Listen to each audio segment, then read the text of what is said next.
Salvador, Benedicto. And everybody knows that Don Salvador Benedicto is one of the famous place in the coast of Occidental. It's known as the little Baguio of the Philippines. So my place is like it's a simple place like Carinderia, where the people goes for fast food, and we have a special coffee here.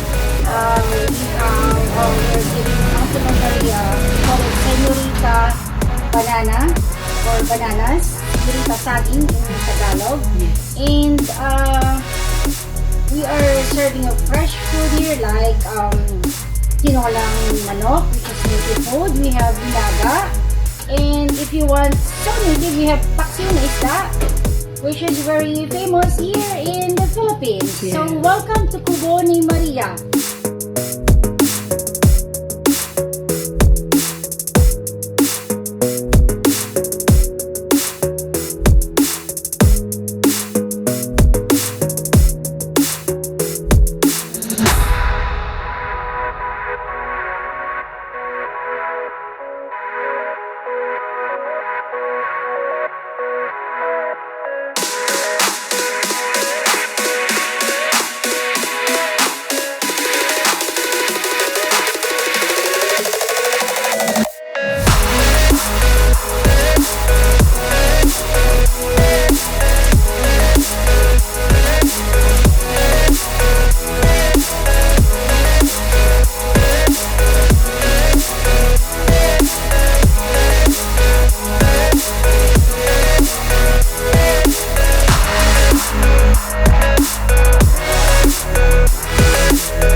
Occidental and for the whole Philippines and Assam or out there on the road to come into my place, come to Don Salvador Benedicto to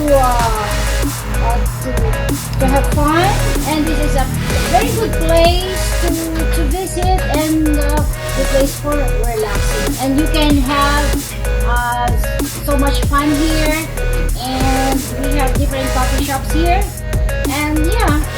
Just Come enjoy here. life. Okay. Enjoy life.